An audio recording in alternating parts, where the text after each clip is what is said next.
Hélène Mirren qui a largement fait le voyage à Hollywood depuis un certain nombre d'années où elle a trouvé là-bas d'excellents rôles. Cette actrice britannique a le charme absolu et l'élégance de parler notre langue, ce que la classe. Elle a une maison en Provence et elle a eu un petit ami français. Et la grande Hélène Mirren, puisqu'elle a été élevée en 2003 au grade de dame commandeur, c'est comme ça qu'on dit là-bas, anoblie par la reine. Un film américain, l'affaire Rachel Singer, ça sort comme ça chez nous. Aux États-Unis, ça sortira sous le nom de La Dette, The Debt, vous savez, c'est les traductions des titres. C'est un film américain, un remake. Initialement, il y a eu un film israélien. Ils sont très bons pour ça, les Américains. Vous savez, s'emparer d'un original. Oui, ça dépend. Quelquefois, ils sont bons, quelquefois, ils le sont moins bien. Le dernier, avec Angelina Jolie et Johnny Depp, c'était une catastrophe. Voilà, ça, c'est vraiment un bon film. Chez nous, le film israélien n'était jamais sorti en France.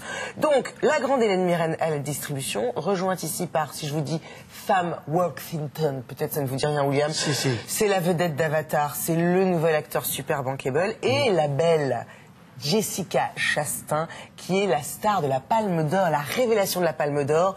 Vous savez, c'est la femme de Brad Pitt dans le film de Terrence Malick, The Tree of Life. De quoi ça parle? C'est un thriller politique qui mêle psychologie et espionnage, et c'est ultra maîtrisé, haletant. Moi, ça m'a beaucoup plu. Ça se passe à Berlin dans les années 60. 3 agents du Mossad, une femme, une très jeune femme, et 2 hommes partent traquer et capturer un ancien criminel de guerre nazi. Ils parviennent à capturer le type, mais le type, en tentant de s'enfuir, est abattu.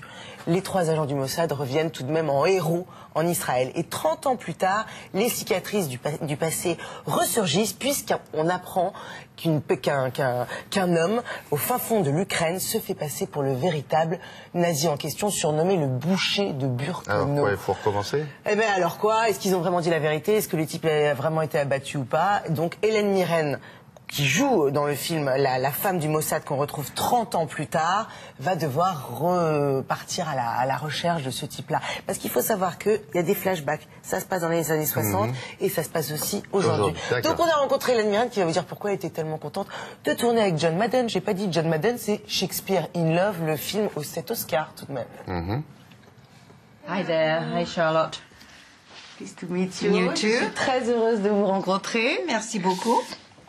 Comment je dois vous appeler? Dame, Lady, Hélène? Reine, si vous Reine, ça vous va bien. Et ça vous porte chance. Empereur. Empereur. Empereur. Impératrice. Impératrice. Rachel Singer was only 25. Welcome to the mission. Their assignment had been to capture the surgeon of Birkenau, a man whose sadistic experiments left thousands dead. Hélène, vous parlez bien français. Merci beaucoup. Pas très bien, mais je fais un petit effort. Vous venez souvent en France ou est-ce que c'est parce que... Assez souvent, en effet, j'ai une maison en Provence. J'ai eu pour 20 ans déjà. Mais j'étais toujours un peu de francophile. Quand j'étais jeune, j'étais francophile. J'avais un boyfriend, petite ami français. Take him back alive. We'll show the world what he did. On sait que vous choisissez vos films avec beaucoup d'attention. Vous êtes souvent dans des très bons films. Dites-nous, qu'est-ce qui vous a poussé à jouer dans ce film-là? Bon, il y a plusieurs de choses. Je ne sais pas. Pour moi, j'aimais beaucoup l'histoire. L'histoire, c'était très intéressant, assez compliqué, assez profonde, mais à la même fois very entertaining, je sais pas le mot. Très divertissant. Divertissant. Alors, un bel mélange pour un film. C'est une histoire qui semble tellement réaliste que par moments on se demande est-ce que c'est tiré d'une histoire vraie? Absolument, c'est vrai. Hein. Et c'est ça que j'aime le plus du film.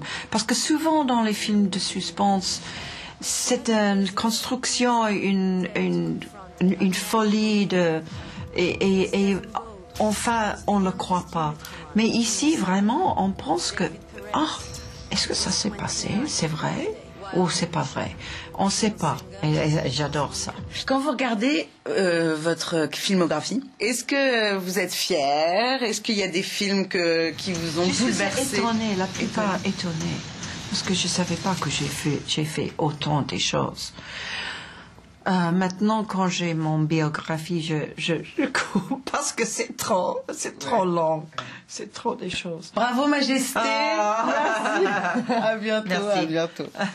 Oh, you're funny, dites donc, voir Majesté, comme vous y allez. Oui, c'est vrai que The Queen, ça lui a porté chance. Ah, je voilà. crois, oui. Donc c'est un très beau film qui sort ce mercredi. C'est mercredi, avec une mise en scène classique, mais qui a l'intelligence de servir l'histoire, de se faire discrète. On a aperçu Tom Wilkinson, Oui, excellent acteur. Merci beaucoup, à tout à l'heure.